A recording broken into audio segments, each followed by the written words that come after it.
The Earth is the only place in the entire solar system where you can stand and watch a total solar eclipse. No, not just because the Earth is a rocky planet and you can stand on it, but also because of the following cosmic play of numbers. The Moon is 400 times closer to the Earth than the Sun, but at the same time, its diameter is 400 times smaller than the Sun. These two factors cancel out each other exactly, and hence we get to see a total solar eclipse from the Earth. For many centuries, eclipses were viewed as bad omens that brought death and destruction.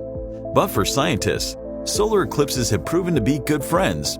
In this video, I'll tell you about 3 solar eclipses that proved to be a turning point in the history of science. Stay with me till the end, and you'll see how an alignment of these 3 celestial bodies can change our understanding of the cosmos. This man needs no introduction. He was one of the smartest people to walk the planet. Though he regarded Isaac Newton as his idol, Einstein was not convinced with Newton's idea of gravity.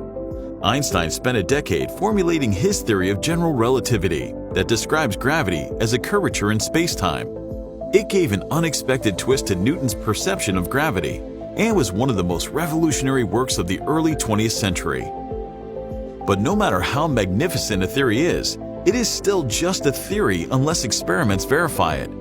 And same was the case with Einstein's theory of general relativity. It needed experimental verification, which, 4 years later, came from a total solar eclipse. Confused? Stay with me. One of the most vital predictions of general relativity is that gravity bends light. Whenever a light beam passes by a massive object such as a star, it gets deflected by the star's gravity. The plan was very straightforward. It was to photograph the total solar eclipse and compare the position of the stars behind the Sun to that during the nighttime. If the measured angle of deflection matched the predicted one, Einstein would be correct.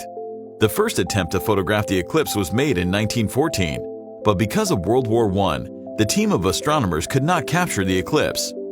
Eventually, on 19th May 1919, Arthur Eddington successfully photographed a total solar eclipse, thus verifying Einstein's general relativity.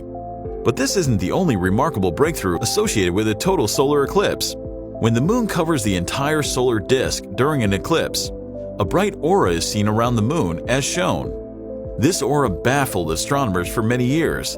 They believed that it was an outcome of sunlight reflecting off the Moon's atmosphere. But we know that the Moon virtually has no atmosphere compared to the Earth or the Sun. So, what does this aura represent? After numerous observations, in 1734, a French-Italian astronomer named Maraldi figured out that the aura was actually a part of the Sun's atmosphere. Today, it is known as the corona and is the hottest region of the solar atmosphere. However, until the 1930s, we did not have proper instruments, and the corona could only be seen during a total solar eclipse.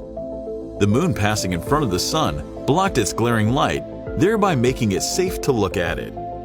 Astronomers observed the Sun's atmosphere with a spectroscope that separated white light into a spectrum of colors, just like a prism. But while making similar observations during a total solar eclipse in 1868, an astronomer saw an unknown yellow line in the spectrum. This line was later found to be produced by a new element, now known as helium. Hence, a solar eclipse led to the discovery of the second element of the periodic table. To end this video, I would like to quote Marie Curie, "Nothing in life is to be feared. It is only to be understood. Now is the time to understand more so that we may fear less." Do share this video with your friends and follow our page for more such videos on science.